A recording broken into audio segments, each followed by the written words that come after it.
البدع والأهواء، أهل البدع العقائدية وأهل البدع السياسية. أنا أقول بيننا وبينكم السلف، بيننا وبينكم الكتب، كان فيقول البدع بيننا وبينكم. Bismillahirrahmanirrahim. Alhamdulillah wassalatu wassalamu ala Rasulillah wa ala alihi wa sahbihi wa man wala ma ba'd. Sekarang kita akan masuki pembahasan berikutnya, halaman 62. Simak baik-baik halaman 62. Pembahasan seputar mengambil hadis dan menyampaikannya. Seputar apa? Mengambil hadis dan menyampaikannya. Yang diistilahkan dengan tahammul wal ada. At-tahammul wal ada itu dua istilah yang masyhur, ma'ruf di dalam ilmu mustalah. Jadi jangan sampai antum gagal paham. Apa sih tahammul itu? Mengambil hadis. Apa itu ada? Menyampaikan hadis. Faham? Ini harus antum pahami baik-baik biar nanti enggak bingung. Kok tahammul? Paham ya? At-tahammulu itu mengambil hadis, wal ada'u menyampaikan hadis. Contoh yang kemarin kita lewati, kalau ada seorang perawi menyampaikan hadis dari gurunya, menyampaikan hadis dari gurunya kok sama persis. Mulai dari bentuk-bentuknya dicontoh juga, cara menyampaikan dicontoh, sifat gurunya juga dicontoh. Turun-temurun sama, berantai, beruntun. Istilahnya apa namanya? Hadis apa namanya? Musalsal. Hadis musalsal. Di dalam pantun Baiquniyah, ingat-ingat, ada pembahasan seputar musalsal. Sebutkan pantunnya.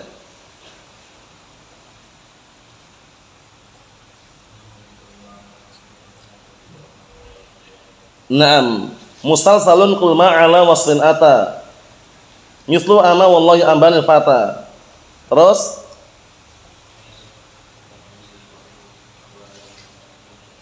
kadza qad hadatsani qa'ima aw ba'da an hadatsani tabassama. Sudah kita lewati kemarin ya, itu namanya musalsal. Nah, itu namanya ada menyampaikan hadis. Kalau penyampaiannya kok beruntun, berantai, kok sama persis dari atas sampai bawah, kok mencontoh, meniru gaya gurunya ketika menyampaikan. Gurunya dulu duduk, dia duduk juga. Gurunya dulu dia senyum juga. Itu namanya hadis berantai, namanya musalsal. Musalsalun qul ma ala wasfin ata mislu ama wallahi ambanil fata. Kadza qad hadatsani qa'ima aw ba'da an hadatsani tabassama. Nah, sekarang kita baca qala al-mu'allifu asbahullah tahammulul hadits wa ada'u. Mengambil hadis dan menyampaikannya, artikannya gitu ya. Jadi yang kita bahas sekarang seputar apa? Pengambilan hadis dan penyampaian hadis. Pertama, perhatikan itu, tahammulul hadis, menyampaikan hadis. Apa maknanya? Itu ada A, B, C. A, ta'rifu definisinya, B, syurutuhu syarat-syaratnya, C, anwa'uhu macam-macamnya. Mafhum?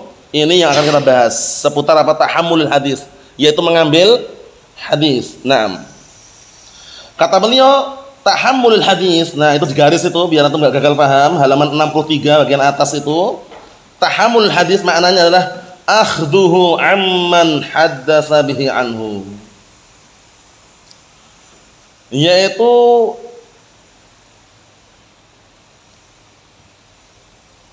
pengambilan dia, akhdhuhu pengambilan dia dari orang yang telah menceritakan hadis dengannya.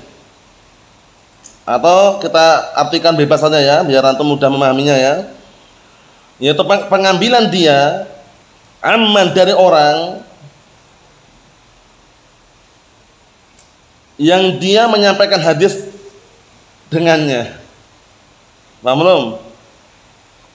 Biar antum tambah jelas lagi, intinya tahammul hadis itu mengambil hadis dari orang yang dari gurunya, gitu aja. Paham ya? Mengambil hadis dari gurunya itu namanya tahammul. Itu malah lebih mudah ya. Mengambil hadis dari gurunya itu namanya tahammul. Bisa dipahami? Itu namanya tahammul. Kalau sini kan orang harus berpikir, akhdhuhu amman haddatsa bihi anhu. Nah, seakan-akan kan mungkin antum agak rumit memahaminya ya. Pengambilan dia, nah barakallahu fiik, dari orang yang menyampaikan hadis dengannya darinya. Disimpulkan tahammul hadis itu adalah apa? Pengambilan hadis dia dari gurunya. Itu sudah bisa dipahami. Bisa dipahami insyaallah Amir? Tahammul itu apa? Tahammul tadi yaitu mengambil hadis dari gurunya. Wa syurutuhu salasah, dan syaratnya 3. Syarat orang mengambil hadis itu ada 3 syaratnya. Orangnya bagaimana, sehat atau tidak, normal atau enggak, gila atau tidak, itu ada syaratnya. Jangan sampai keliru ya.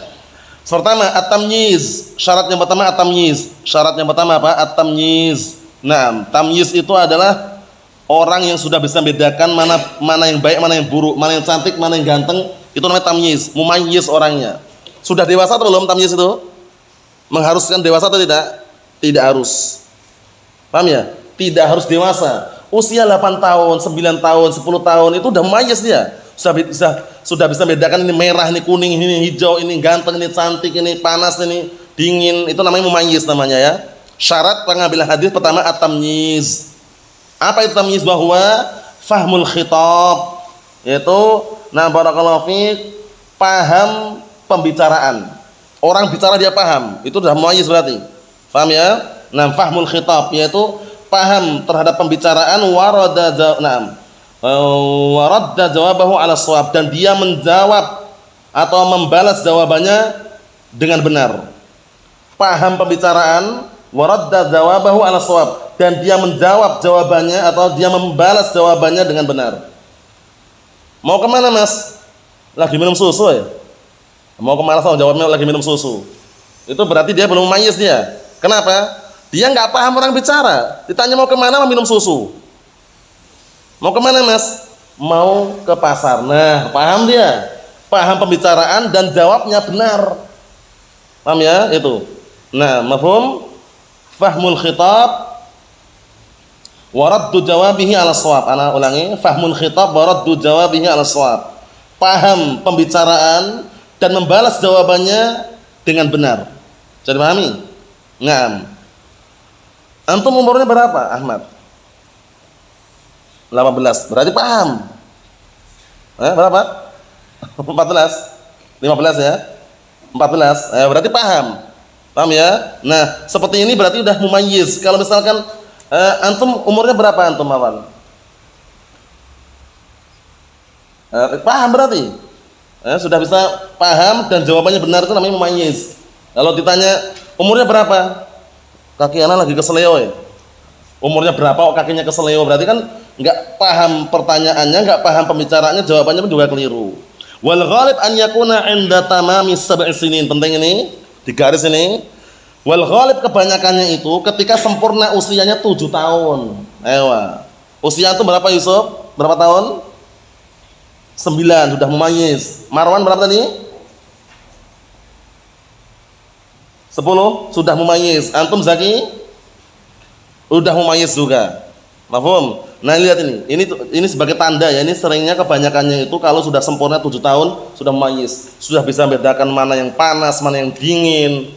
Paham ya? Nah, barakallahu fi, kemudian tahu mana yang keras, mana yang tidak keras, tahu mana yang ganteng, mana yang tidak, tahu mana yang cantik, mana yang tidak. Makanya kalau anak laki-laki itu udah barakallahu fi, usianya sudah seperti itu, usianya sudah usia 7 tahun, itu biasanya dilarang masuk ke ruangan wanita bukan mahramnya. Karena sudah bisa menilai. Paham ya? Nah, tapi kalau masih kecil, walaupun para akhwat, para ummahat misalkan membuka cadarnya pun enggak masalah kalau masih kecil ya. Tapi udah mumayyiz, ditutup. Karena sudah bisa membedakan. Paham ya? Fulanah kadza wa kadza, fulan kadza wa kadza. Paham ya? Sudah bisa membedakan seperti itu, namanya mumayyiz. Namanya apa? Namanya mumayyiz. Naam. Yaitu usia berapa tadi? Kebanyakannya usia 7 tahun, sempurna 7 tahun. Makanya dalam hadis itu perintah untuk sholat ketika usia berapa? Suruh anak-anak dimulai diajari, diperintah untuk sholat ketika usia berapa? 7 tahun. Muru auladakum bis-shalah wa hum abna'u sab'i sinin. Perintahkanlah anak-anak kalian untuk sholat ketika usia 7 tahun. Karena sudah mumayyiz. Paham ya? Sudah mumayyiz dia. Kemudian wadribuhum 'alaiha wa hum abna'u 'ashrin. Dan pukullah anak tersebut kalau enggak mau sholat ketika usia 10 tahun. Dipukul, boleh. Pukulan tidak menyakitkan. Paham ya? Wa farriqu bainahum fil madhaji'. Dan pisahkanlah antara mereka di ranjang-ranjangnya. Dipisah kalau udah usia gitu, dipisahkan. Anak perempuan sendiri, anak laki-laki sendiri. Bisa dipahami ya? Nah, syahidnya untuk menguatkan apa? Menguatkan ucapan beliau di sini, wal ghalib an yakuna 'inda tamamis sab'i sinin. Dan kebanyakannya itu Seseorang dikatakan mayyiz ketika usianya sempurna 7 tahun. Perintah sholat juga 7 tahun kan? Diajari untuk sholat ketika usia 7 tahun. Fala yasihu, lihat ini. Fala yasihu tahammulu man la tamyiza lahu lis-sigharin. Maka tidak dibenarkan pengambilan hadis dari orang yang tidak bisa membedakan. La tamyiza lahu, tidak bisa membedakan. Lis-sigharin, sebabnya karena masih kecil. 5 tahun ngambil hadis dia, belum bisa bedakan. Paham ya? Akhirnya dia menyampaikannya keliru. Kan dikhawatirkan itu ya. Nah, 5 tahun, 6 tahun itu kadang masih pembicaraannya masih enggak jelas kadang. Mau kemana, Dek? Mau kemana? Tanya mau kemana, dia jawabnya kemarin. Mau kemana? Jawabnya kemarin. Paham ya? Kadang seperti itu ketika usianya masih di bawah 7 tahun. Tapi kalau sudah 7 tahun, cuman terkadang seperti itu enggak bisa mengharuskan ya. Ucapan al-ghalib ini menunjukkan bahwasanya kadang ada juga yang mumayyiz sebelum usia ini. Karena perbedaan cuaca kadang pengaruh juga. Disebutkan para ulama, para wanita Arab itu mereka dewasa cepat daripada wanita-wanita di tempat yang lain. Cuaca pengaruh. Para wanita Arab 11 tahun sudah dewasa. Nah, orang-orang Indonesia kan biasanya 14, 15 itu biasanya baru dewasa biasanya. Paham ya? Nah, beda, sehingga kadang cuaca atau keadaan tempat itu berpengaruh sekali.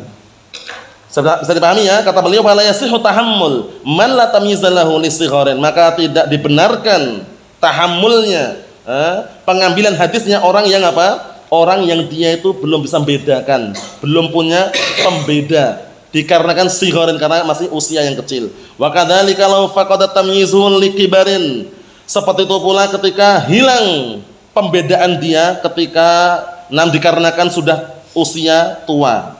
Ana ulangi, wa kadzalika, seperti itu pula law faqada tamyizuhu likibarin, kalau hilang sifat tamyiznya, hilang, dia enggak bisa bedakan lagi karena sudah tua. Biasanya kalau orang tua mulai hilang kan pemahamannya, pemikirannya mulai pudar. Paham ya? Karena tua, udah lansia, lanjut usia, paham belum? Pengkaburan sudah mulai terjadi. Nah, itu juga enggak dibenarkan. Intinya tamyiz. Tamyiz ini tidak mengharuskan dia harus usia tua. Usia tua kalau udah hilang tamyiznya juga enggak terima juga. Udah usia, taruhlah udah lanjut usia lah, ngambil hadis dia, nyampaikan. Itu khawatir keliru nanti yang disampaikan.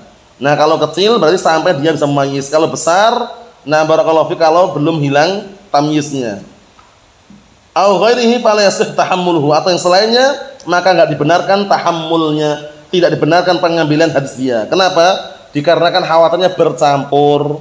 Paham ya? Kalau anak kecil belum memayyiz, nanti dia menyampaikan sesuatu yang dia tidak mendengarnya, berbahaya. Kalau udah tua renta, udah tua, udah lansia, khawatirnya dia menyampaikan hadis yang apa? Yang bukan aslinya. Bisa dipahami? Nah, biasanya kalau orang tua itu kan kayak kembali ke seperti anak kecil lagi kalau udah tua sekali. Ya enggak? Nah, awal mulanya kecil, besar, dewasa, tua. Setelah tua ini barakallahu fi, biasanya apa? Seakan-akan perilakunya itu seperti anak kecil lagi biasanya. Orang tua itu biasanya gitu. Main-main, kejar-kejaran sama anak kecil ada. Pahamnya kadang-kadang seperti itu ya. Naam. Yang kedua al-aql, berakal. Yang kedua berakal, syarat yang kedua berakal. Fala yasihu tahammulul majnun wal ma'tuh. Nah, maka tidak dibenarkan pengambilan hadis orang gila atau orang yang cacat. Ma'tuh itu orang yang cacat, enggak sempurna akalnya. Paham ya? Nah, majnun gila, hilang akalnya. Ma'tuh ini orang yang cacat, kurang akal. Enggak 100% itu loh. Ada enggak kira-kira orang itu? Enggak gila, dia enggak gila. Dia enggak gila cuman enggak 100% itu loh. Ada enggak kira-kira? Orangnya enggak gila cuman dia enggak 100%. Ada kan? Ada. Cacat. Paham ya? Mungkin dia barakallahu fi kadang tertawa tersendiri atau kadang senyum sendiri, tapi dia orangnya sehat, enggak gila dia. Paham ya? Cacat dia. Makanya ada namanya SLB kalau di Indonesia ini ya. Sekolah luar biasa. Karena yang sekolah itu orang yang di luar kebiasaan itu loh. Paham ya? Orang yang kurang-kurang itu, yang kurang-kurang 1%, sekolahnya di situ biasanya. Bisa dipahami? Nah, barakallahu fi, yang catat tadi itu. Nah, orang gila orgil menyampaikan hadis. Haddatsana fulan bin fulan qala haddatsana alan qala haddatsana fulan. Orang gila orgil, diterima enggak riwayatnya? Enggak diterima. Bisa dipahami? Nah, kalau gini, ketika mengambil hadis dia normal 100%, tapi begitu karena banyaknya hadis yang diambil, stres, depresi dia, gila. Banyaknya hadis yang diambil, masuk. Nah, Karena banyaknya hadis yang dia resapi, yang dia ambil, akhirnya dia gila. Diterima nggak riwayatnya? Atau dirinci? Siapa yang jawab ini? Abdullah. Dirinci atau ditolak secara mentah-mentah, dirinci? Ketika mengambil dia sehat, normal, 100%. Tapi karena banyaknya hadis yang dia ambil, ujung-ujungnya apa dia? Karena menurut dia itu berat, akhirnya kuat. Gila dia. Riwayatnya bagaimana seperti ini? Dirinci atau enggak diterima secara mutlak? Apa rinciannya?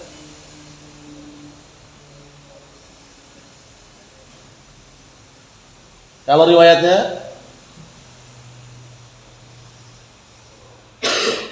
Kalau riwayatnya apa? Sebelum? Kalau riwayatnya itu sebelum dia gila diterima. Tapi kalau riwayat setelah dia gila enggak diterima karena khawatirnya yang dia sampaikan itu lain itu loh. Haddatsana fulan bin fulan, haddatsana alan.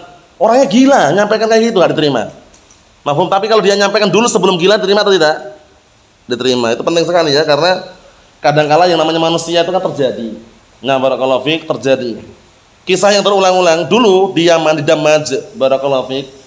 Ada orang namanya Hamad kalau salah itu Hamad itu ya.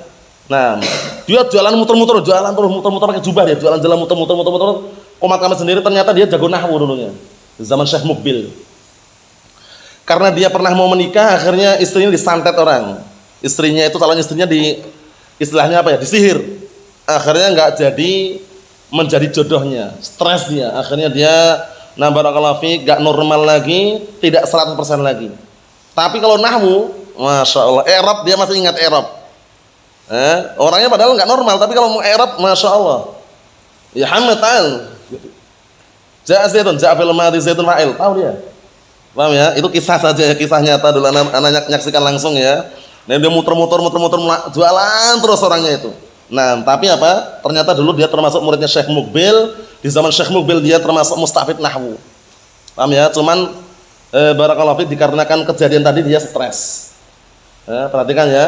Dikarenakan kejadian tadi dia stres. Yang jadikan ibrah pelajaran di sini kadang-kala orang itu semula sehat, normal, 100% karena banyak masalah enggak kuat, enggak bisa menahan bebannya itu, enggak kuat menyaksikan realita yang ada itu, akhirnya apa? Depresi. Makanya kita kondisikan jangan sampai barakallahu fiik terbebani yang seperti itu keadaannya. Lihat ini. Kedua, harus berakal. Yang ketiga, as-salamatu minal mawani'. Yang ketiga adalah apa? Barakallahu fiik, selamat dari penghalang-penghalang. Jadi ketika ngambil hadis dia harus selamat dari penghalang-penghalang. Dikondisikan selamat dari penghalang-penghalang. Apa penghalangnya? Dilihat itu. Fala yasihu ma'a ghalabatin nu'as, penting. Enggak dibenarkan, enggak sah pengambilan hadis bersamaan apa? Bersamaan ngantuk berat. Ghalabatin nu'as itu ngantuk berat. Ngantuk sekali. Haddatsana fulan, ngantuk dia. Kenapa? Karena dikhawatirkan ketika dia mengambil hadis dalam kondisi ngantuk, gurunya menyampaikan Mahmud, dia nulisin Hamid dengarnya. Ya enggak? Orang itu kalau ngantuk berat, di bagaimanapun dipaksa, tetap antum kalah, kita kalah. Paham ya? Nah, gurunya lagi menyampaikan haddatsana Mahmud, dia dengarnya Hamid. Mungkin enggak seperti itu kalau ngantuk? Mungkin. Makanya kata beliau fala yasihhu, maka enggak dibenarkan periwayatan atau pengambilan hadis orang yang apa? Orang yang ngantuk berat. Ya Allah, paham? Ngantuk berat ini. Bisa dipahami enggak nih? Laghatin katsir, atau dia barakallahu fiik memiliki kekeliruan yang banyak. Paham ya? Itu juga tidak bisa enggak bisa diambil juga. Paham ya? Laghat ini semacam kekeliruan atau istilahnya barakallahu fiik enggak serius ketika mengambil hadis sehingga menimbulkan kekeliruan. Istilahnya banyak tanda lah gitu ya. Itu termasuk mawaniknya karena khawatir nanti keliru yang disampaikan gurunya A, dia menyampaikannya B yang keliru. Bisa dipahami ya? Ausyakhin kabir, atau dia itu orang yang sibuk. Sibuk dia. Sibuk. Punya kesibukan yang sangat besar. Dia juragan misalkan. Dia pembisnis misalkan. Dia datang di majelis ilmu, mengambil hadis, mengambil ilmu, dia dalam kondisi sibuk dia. Dikit-dikit chattingan SMS-an. Berapa harganya sekian-sekian ya. Dia pokoknya sibuk lah, sibuk. Sibuk sehingga apa? Enggak konsentrasi. Nah, makanya seperti itu termasuk penghalang barakallahu fiik dari apa? Dari mengambil hadis karena dikhawatirkan keliru. Gurunya menyampaikan hadis dia malah nulisnya apa? 2500. Paham ya? Sibuknya luar biasa dia. Paham ya? Nah, barakallahu fiik. Itu sekedar contoh saja. Itu 3 penghalang ya. Pertama, yang pertama tadi contohnya adalah apa tadi penghalang tadi? Nah, ngantuk yang berat. Didominan oleh ngantuk, rasa ngantuk yang berat. Ngantuk itu kan muqaddimatun naum ya. Pembukaan tidur namanya ngantuk. Nah, atau yang berikutnya adalah apa? Nah, banyak canda atau kekeliruan yang banyak. Faham? Yang berikutnya yaitu kesibukan yang sangat banyak, itu juga penghalang untuk dia mengambil hadis karena sibuknya dia dikhawatirkan dia konsentrasi. Paham ya? Gurunya ngomongnya la, dia dengarnya na'am. Bisa dipahami? Karena kurang konsentrasi tadi itu. Kisahnya kan banyak kan kejadian seperti itu. Nah, barakallahu fiik. Naam. Kemudian barakallahu fiik yang berikutnya kita ambil dikit lagi. Wa anwa'uhu katsiratun, dan macam-macam pengambilan hadis itu banyak sekali. Fa minha, maka di antaranya, minha diartikan di antaranya ya. Pertama, as-sama' min lafdz syekh. Mendengar dari lafaz syekhnya. Syekhnya mengatakan apa, lafaznya dia dengar. Nah, itu namanya sama' namanya. Diperhatikan itu. Wa arfa'ahu ma yaqau imla.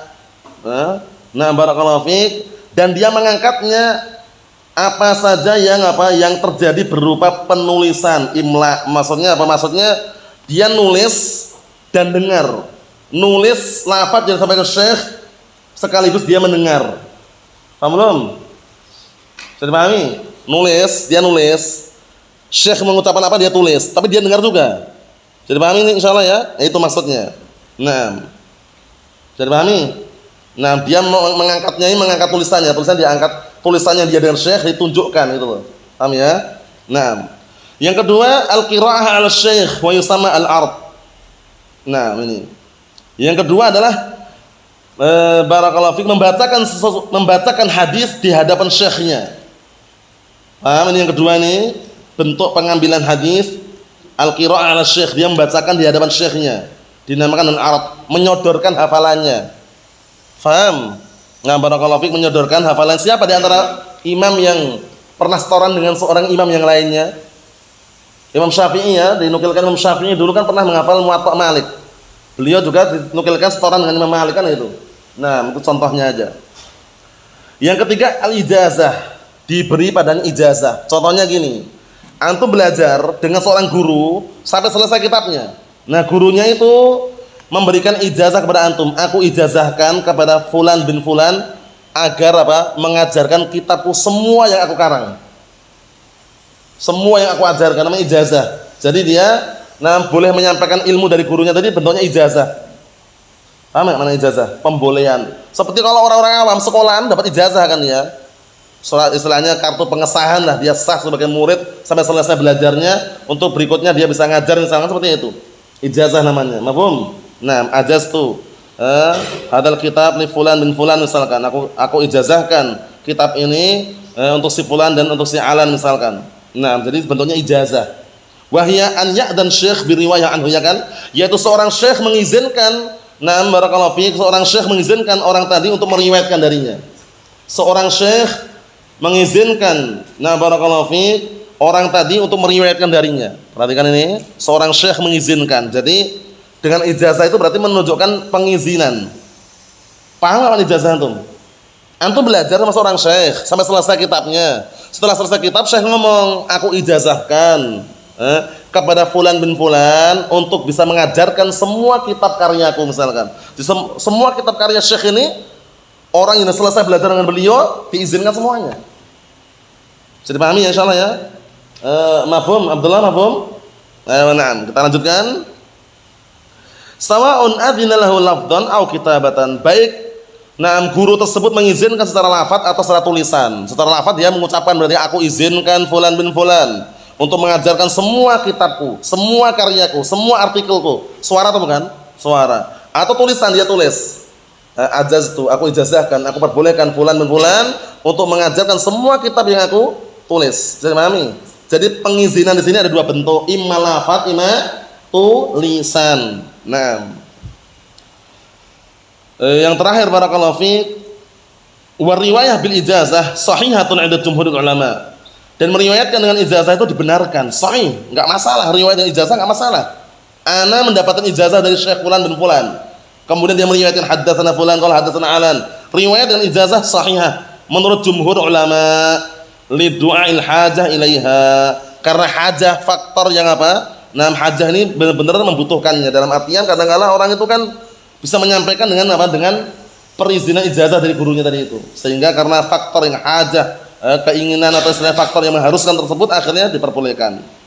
Tapi ingat, ada syaratnya, ijazah diterima, riwayat dengan ijazah diterima, dikatakan sahih dengan beberapa syarat. Perhatikan, dengan beberapa syarat. Ada 3 syarat, insyaallah kita baca pada pertemuan yang akan datang insyaallah taala. Wallahu a'lam bissawab. Alhamdulillah.